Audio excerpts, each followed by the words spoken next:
Good morning students. आज हम NPO के दो क्वेश्चंस और करने जा रहे हैं। ये ओल्ड बुक के हिसाब से क्वेश्चन नंबर 51 है जो अभी मैं स्टार्ट कर रहा हूँ आपके सामने, जिसका रिसिप्ट्स एंड पेमेंट्स अकाउंट का टोटल 4,84,500 है। तो प्लीज आप न्यू बुक के हिसाब से इसको वेरीफाई कर लीजिएगा कौन सा क्वेश्चन है। क्वेश्चन हम स्टार्ट कर रहे हैं। तो जैसे कि स्टूडेंट्स आपको कंसेप्ट पता है कि हमको इस तरह के क्वेश्चन में मेनली दो चीजें बनानी होती है। एक होता है इनकम एंड एक्सपेंडिचर अकाउंट और दूसरा balance sheet at the end. But उसको सपोर्ट करने के लिए मोस्ट ऑफ द टाइम्स हमको ओपनिंग बैलेंस शीट भी बनानी पड़ती है। तो ये एंड की जो बैलेंस शीट है इसकी जो डेट है वो है 31 मार्च 2019। तो मैं क्वेश्चन स्टार्ट कर रहा हूं आपके लिए। तो from the following information and the receipts and payments account of the Delhi medical society prepare income and expenditure account and balance sheet. Balance B D, receipts and payments के बैलेंस बीडी जो सबसे top most item है, ये हमारा opening cash balance होता है। कुछ नहीं लिखा तो ये ओपनिंग कैश बैलेंस है, ये बैंक बैलेंस भी हो सकता है बट हम इसको कैश की प्रेफरेंस देंगे। 31,900 opening cash balance 31,900। Entrance fees, बच्चा एंट्रेंस फीस के बारे में यहाँ पर कुछ भी नहीं बोला हुआ है। तो एंट्रेंस फीस हमारी नॉर्मल इनकम मानी जाएगी। Entrance fees until and unless इसके ऊपर कोई स्पेसिफिक टर्म ना गिवन हो। एंट्रेंस फीस हमारे लिए नॉर्मल इनकम और ये अमाउंट है 5,500। एंट्रेंस फीस का अमाउंट है 5,500। देन आफ्टर दैट सब्सक्रिप्शन हमको गिवन है 1,80,000। मैं नीचे सर्च करना चाहूंगा सब्सक्रिप्शन के ऊपर। जी हाँ, नीचे एडजस्टमेंट है उसके ऊपर। Subscription in arrears in the beginning of the year amounting ₹3,500 and at the end of the year is 5,500। तो हम सबको बच्चा इसका ट्रीटमेंट पता ही है। एक बार फिर भी वर्किंग नोट नंबर 2, क्योंकि वर्किंग नोट नंबर 1 हमारी बैलेंस शीट है। सब्सक्रिप्शन रिसीव्ड कितनी रिसीव हुई? 180। Formula wise plus outstanding and minus outstanding beginning. जो आउटस्टैंडिंग एंड है वो 5,500 है और बिगिनिंग की जो है वो 3,500 है। शुरू की आउटस्टैंडिंग 3,500 माइनस हो जाएगी और एंड की आउटस्टैंडिंग अभी भी जो मिलनी बाकी है 5,500 वो प्लस हो जाएगी। तो टोटल ऑफ सब्सक्रिप्शन जो हमारा इनकम साइड पे जाना चाहिए वो है 1,82,000। सब्सक्रिप्शन जो इनकम साइड पे जाना चाहिए with working note 1,82,000। Subscription 1,82,000। Apart from this ये सब्सक्रिप्शन और भी हमको कहीं दिखानी है। कहां दिखानी है हमको? रिस्पेक्टिव बैलेंस शीट्स में। सब्सक्रिप्शन आउटस्टैंडिंग लेना बाकी है हमारे लिए, एसेट होती है ओपनिंग वाली ओपनिंग बैलेंस शीट में और आउटस्टैंडिंग सब्सक्रिप्शन क्लोजिंग वाले क्लोजिंग बैलेंस शीट में। मैं शॉर्ट फॉर्म यूज कर रहा हूं। आउटस्टैंडिंग सब्सक्रिप्शन क्लोजिंग वाली क्लोजिंग बैलेंस शीट में। ये भी खत्म हुआ। डोनेशंस को लेकर एज सच कुछ भी नहीं बोला हुआ। तो ये नॉर्मल डोनेशन होगी। नॉर्मल डोनेशन हमेशा इनकम साइड पर जाती है। जब स्पेसिफिक डोनेशन नहीं है तो वो इनकम साइड पे जाएगी। और डोनेशन का अमाउंट है 16,500। देन लाइफ मेंबरशिप फीस हमेशा कैपिटलाइज होती है, यानी ये एंड की बैलेंस शीट की लायबिलिटी साइड पर जाती है। लाइफ मेंबरशिप फीस ये एंड की बैलेंस शीट की लायबिलिटी साइड पर। अमाउंट एक बार चेक कर ले तो ये है 25,000। ठीक है। देन गवर्नमेंट ग्रांट्स मिले हैं। अगेन वो पोलियो एरेडिकेशन प्रोजेक्ट, हमने पहले भी इसके बारे में बात की है। तो हम देखते हैं कि क्या पोलियो एरेडिकेशन के ऊपर हमने कुछ पैसा स्पेंड किया है। जी हाँ। तो गवर्नमेंट ग्रांट्स हमको मिली है 2 लाख। और अगर आप उसके कॉरेस्पॉन्डिंग पेमेंट साइड पे देखें तो हमने पोलियो एरेडिकेशन के लिए मेडिसिन भी ली है 1 लाख की और सैलरीज टू डॉक्टर्स भी दिया है 80,000 का। यानी ऑल इन ऑल अगर हम बात करें तो हमको यहाँ पे डोनेशन मिली है 2 लाख की और हमने इस पूरे प्रोजेक्ट के ऊपर कितना पैसा स्पेंड कर दिया? 1,80,000 मेडिसिन प्लस डॉक्टर्स। तो अभी भी हमारे पास कुछ गवर्नमेंट ग्रांट्स पोलियो एरेडिकेशन के नाम पर बची हुई है। तो ये स्टिल हमारे लिए लायबिलिटी मानी जाएगी। आप चाहो तो अलग से इसके ऊपर वर्किंग नोट बना के दिखा सकते हो। Government grants receive 2 lakh less medicines purchased for same polio eradication and as well as salaries to the doctors polio eradication के ऊपर जो आपने पैसा खर्च किया। तो 20,000 की ग्रांट्स अभी भी आपके पास बची हुई है जो स्टिल हमारे लिए लायबिलिटी ही कंसीडर की जाएंगी। Next proceeds of seminar. It is just like वो जो चैरिटी शो था ना वैसा ही है। तो आप देखो क्या सेमिनार के ऊपर कुछ एक्सपेंसेस किए हैं? जी हाँ बिल्कुल। प्रोसीड्स जो है वो 23,200 and expenses on seminar payment side पे 20,200। तो हम स्ट्रेट फॉरवर्ड क्या लिखेंगे? Profits from seminar. आप चाहो तो अलग अलग भी दिखा सकते हो, बट अगर इस तरह से दिखाओ तो ज्यादा बेटर रहता है। 3000 ये कैसे आया? 23,200 प्रोसीड्स हुई थी, टिकट्स वगैरह बेची होंगी, और उसी को ऑर्गेनाइज करने में जो एक्सपेंसेस किए हैं वो 20,200 किए हैं। तो इसका मतलब 3,000 रुपए, 3,000 रुपीज आपका प्रॉफिट हो गया। Interest on deposits, interest on deposits might भी इसके ऊपर कुछ एडजस्टमेंट हो। मैं एक बार इसको लिखता हूं, इंटरेस्ट है कितना और होना कितना चाहिए था, ये दोनों कंसीडर कर लेते हैं।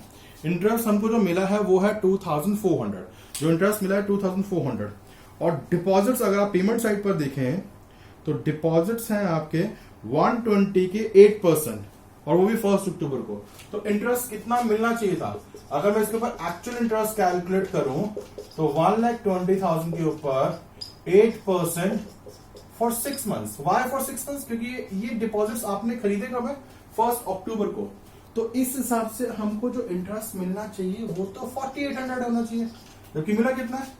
2,400 मिला। 2,400 है, तो इसका मतलब कुछ एक्रूड इंटरेस्ट भी है। एक्रूड मतलब जो भी लेना बाकी है। टोटल जो इंटरेस्ट आना चाहिए वो आना चाहिए 4,800, और 2,400 ही आया है। इसका मतलब 2,400 का इंटरेस्ट लेना बाकी है, 2,400 का इंटरेस्ट लेना बाकी है। जो इंटरेस्ट मिलना बाकी है वो एक्रूड इंटरेस्ट के नाम से बैलेंस शीट में आ जाएगा, एंड की बैलेंस शीट में 2,400। अभी वो डिपॉजिट्स कहाँ आएंगे उसके बारे में बात करेंगे। तो ये साइड हमारी खत्म हो गई है। टाइम का आपको बहुत ध्यान रखना है, टाइम का बहुत ध्यान रखना आपको। देन रेंट 16,800, जो आपने रेंट पे किया है वो है 16,800। नीचे के लिखते हैं the club paid 3 months rent in advance both in the beginning and at the end. तो जो रेंट पेड है, रेंट पेड 16,800, इसमें एडवांस इन द बिगिनिंग है, ऐड हो जाएगा, और एडवांस एट द एंड है, माइनस हो जाएगा। एडवांस इन द बिगिनिंग का मतलब इस बार का रेंट पिछले साल दे दिया था, और एडवांस एंड का मतलब है नेक्स्ट ईयर का रेंट इस बार दे दिया है। बट पॉइंट ये कि वो है कितना, वो कहते हैं 3 months का है। अगर पूरे साल का रेंट 16,800 है, अगर पूरे साल का रेंट 16,800 है तो 3 months का कितना होगा? Divided by 12 into 3, divided by 12 into 3, तो 4,200। तो 4,200 प्लस भी होना है, माइनस भी होना है, यानी रेंट का अमाउंट तो उतना ही रहना है, रेंट का अमाउंट तो उतना ही रहना है। तो फिर ये हमने किया क्यों? ताकि हम इसको बैलेंस शीट में शो कर सके। इन्होंने कहा था 3 months का रेंट हमने एडवांस में दिया, बिगिनिंग में भी और एंड में भी, अमाउंट नहीं पता था। तो 16,800 हमारा पूरे साल का रेंट है, क्योंकि इसके अंदर अगले साल का 3 महीने का है और इस बार का 3 महीने का रेंट पिछले बार दे दिया, यानी वो पूरा एडजस्ट हो गया। तो अगर पूरे साल का रेंट 16,800 है तो 3 months का 4,200, जो रिस्पेक्टिव बैलेंस शीट में भी जाएगा। Prepaid rent expense, prepaid rent expenses advance में देनी है आपने 4,200, फिर ऑल्सो प्रीपेड रेंट 4,200, ये भी ठीक है। वेजेस एज सच कुछ नहीं है, वेजेस के ऊपर normal revenue expenses, recurring expenses हैं आपके, तो एज इट इज आ जाएंगे।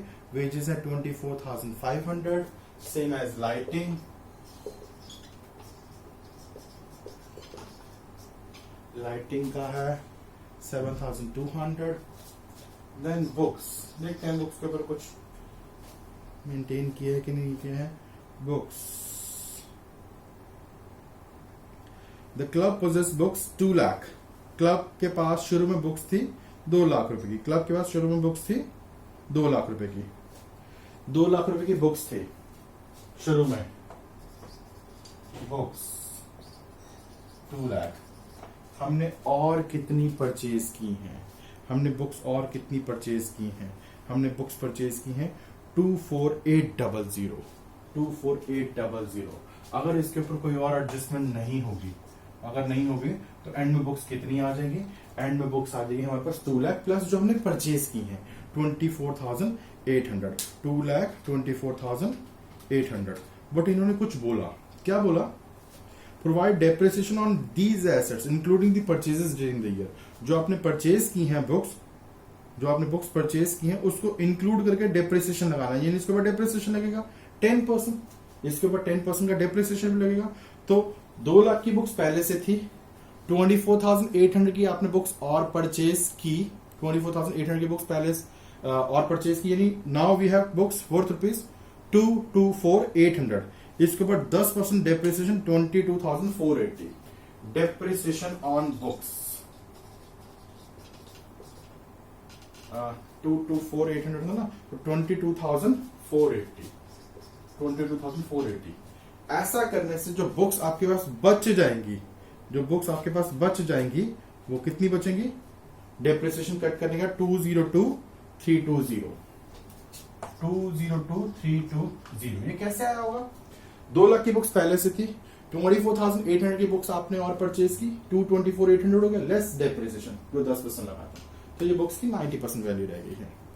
आफ्टर बुक्स ये मेडिसिन और सैलरीज तो हम ऑलरेडी कंसीडर कर चुके हैं। ऑफिस एक्सपेंसेस के ऊपर कोई एडजस्टमेंट नहीं है, एज इट इज आ जाएंगे। Office expenses amount 45,000। Fix deposit के ऊपर जो इंटरेस्ट था वो हम ऑलरेडी कंसीडर कर चुके थे, सिर्फ यहां पे दिखाना है। ये एसेट खरीदी है हमने, फिक्स डिपॉजिट्स कितना? 1,20,000। देन सेमिनार एक्सपेंसेस हम कंसीडर कर चुके हैं। कैश इन हैंड और कैश एट बैंक दोनों हमारे पास बचे हुए हैं, कुछ कैश इन हैंड भी और कुछ बैंक बैलेंस भी बचा है। ऑल्दो बैंक के साथ में कुछ पोलियो एडिकेशन करके लिखा हुआ है, वो कंफ्यूज करने के लिए है, तो उससे आप टेंशन मत लीजिएगा। 26,000 एंड 20,000। ठीक है, तो ये साइड भी हमारी खत्म होती है। अब नीचे चेक करते कुछ ऐसी चीज। यस, हमारे पास शुरू में फर्नीचर था, 85,000 का, और उसी के आगे लिखा कि एसेट के ऊपर डेप्रिसिएशन है, मतलब जो डेप्रिसिएशन है वो बुक्स के ऊपर भी है और साथ साथ फर्नीचर के ऊपर भी है। तो depreciation on furniture 8,500, depreciation on furniture 8,500। तो अब न्यू बैलेंस शीट में जो फर्नीचर जो कैरी फॉरवर्ड होगा वो 85,000 लेस डेप्रिसिएशन 8,500, यानी 76,500। अब हमने हमारी एक एक एंट्री पास कर ली है। अब बारी बारी से हमको स्टेप्स देखने हैं, बारी बारी से देखते हैं कि अब क्या करना है। चलिए, तो सबसे पहले हम क्लोज करेंगे हमारी opening balance sheet. Opening balance sheet को क्लोज कैसे किया जाएगा? Total of asset side already done है। इस साइड का टोटल 324,600 है, और अगर लायबिलिटी साइड पे कोई आइटम होती तो हम उसको माइनस करते हैं। फिलहाल कुछ भी नहीं है, तो यही हमारा कैपिटल फंड आ जाएगा। Capital fund total of asset side minus total of liability side if any नहीं है, तो capital fund 324,600 which should be carry forward to closing balance sheet 324,600। Then हम नंबर सेकंड पे अपना income and expenditure account close करेंगे। इस side का total है 211,800। इसमें से ये सारे एक्सपेंसेस माइनस गए, तो हमारे पास जो अमाउंट बच गया है वो डेबिट साइड पे बच रहा है, ये सरप्लस है 87,320। ये कैसे आया? इसके टोटल में से इन सबको माइनस किया, 87,320। अब ये 87,320 यहां आकर प्लस हो जाएगा, 87,320, तो सारा मिलाकर 411,920। बैलेंस शीट मैच करना चाहिए, 456,920, here also 456,920।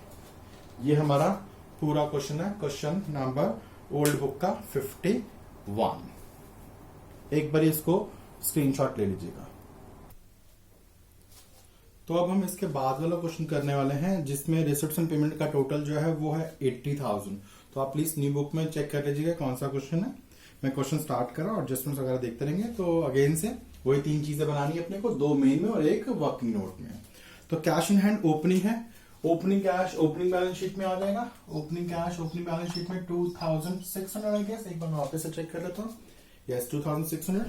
Then entrance fees है, एंट्रेंस फीस को लेकर कुछ भी नहीं है, तो एंट्रेंस फीस हमारा हो जाएगा एंट्रेंस फीस है 3200, तो income, entrance fees, income 3200, entrance fees हमारे लिए इनकम है 3200. Donation for building, donation for building, तो उसके ऊपर कुछ एडजस्टमेंट तो नहीं है. और ये स्पेसिफिक डोनेशन है, तो स्पेसिफिक डोनेशन हमेशा कैपिटलाइज होती है. डोनेशन फॉर बिल्डिंग, कितनी डोनेशन मिली हमको बिल्डिंग के लिए? बिल्डिंग के लिए हमको डोनेशन मिला है 23,000. ठीक है. लॉकर रेंट, लॉकर रेंट है 1200. ये मिला है, कई लोगों को लगता है कि रेंट है तो शायद एक्सपेंस होगा, बट रिसिप्ट साइड पे तो हमारी इनकम है.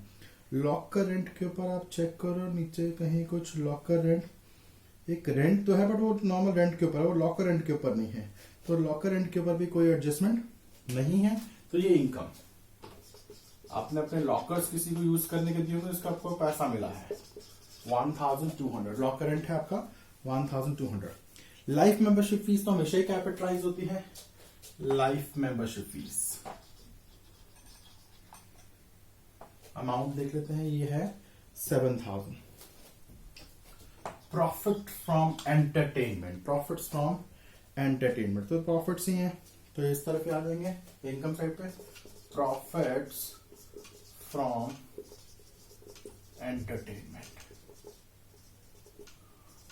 अमाउंट है प्रॉफिट फ्रॉम एंटरटेनमेंट का 3000. एंड देन सब्सक्रिप्शन, इसके ऊपर एडजस्टमेंट होती ही है अक्सर. Subscription, subscription outstanding on 31st March 18 यानी opening 1200 and 2300 on 31st March 19. यही दो एडजस्टमेंट हैं. तो शुरू के आउटस्टैंडिंग 1200, हम क्या लिखने वाले हैं? सब्सक्रिप्शन रिसीव्ड, हमको मिली कितनी सब्सक्रिप्शन? 40,000, जो रिसिप्ट साइड पे गिवन है 40,000, plus outstanding and minus outstanding beginning. मतलब इसमें अगर कोई पिछले साल की, जिसको हम आउटस्टैंडिंग बिगिनिंग बोलते हैं, वो कितनी है? पिछले साल की आउटस्टैंडिंग 1200 है, 1200 ये माइनस हो जाएगी. और इस बार की आउटस्टैंडिंग कितनी है? इस बार की आउटस्टैंडिंग है 2300, तो ये प्लस हो जाएगी. तो overall 1100 plus 41,100. Working note number 2 डाल सकते हैं आप. Subscription, subscription 41,100. इसके अलावा ये सब्सक्रिप्शन रिस्पेक्टिवली और कहां कहां जाएगी? आउटस्टैंडिंग यानी पैसा लेना है, आउटस्टैंडिंग सब्सक्रिप्शन बिगिनिंग का 1200, आउटस्टैंडिंग सब्सक्रिप्शन एंड का 2300, एंड का 2300. ये साइड पूरी खत्म होगी हमारी. अब इस तरफ आ जाते हैं. रेंट 18,000, नीचे कुछ लिखा है रेंट के बारे में. Rent ₹1,500 related to the year ended 31st March 18 and 1,500 is still unpaid. तो जैसे सब्सक्रिप्शन का बनाया था वैसे रेंट का. रेंट पेड, हमने इस बार रेंट कितना पे किया? 18,000. वही सेम फॉर्मूला जो इनकम के लिए अप्लाई किया था वो एक्सपेंसेस के लिए भी है. Plus outstanding and minus outstanding beginning, plus outstanding and minus outstanding beginning. जो इस बार रेंट पे किया है इसमें 1,500 रुपए पिछले साल का है. आउटस्टैंडिंग बिगिनिंग पिछले साल का इस बार पे कर दिया, और इस साल का 1,500 अभी भी देना बाकी है. यानी ऑल राउंड इफेक्ट तो खत्म हो गया. जो रेंट जो आपको पे करना है वो 18,000 है, बट स्टिल आपको ये करके दिखाना पड़ेगा. और इसके सेकंड इफेक्ट्स भी हैं इनके. आउटस्टैंडिंग रेंट बिगिनिंग का, यानी beginning liability, opening liability outstanding rent 1,500, और यहां भी ये liability carry forward outstanding rent 1,500. ठीक है. रेंट के बाद वेजेस, वेजेस के ऊपर कोई एडजस्टमेंट नहीं है. वेजेस के ऊपर कोई एडजस्टमेंट नहीं है, तो as it is wages. Wages का अमाउंट है 7,000. वेजेस का अमाउंट है 7,000. देन बिलियर्ड टेबल्स, हमारा कोई क्लब होगा उसके लिए हमने बिलियर्ड टेबल्स परचेज की. हमारी एसेट है बिलियर्ड टेबल्स.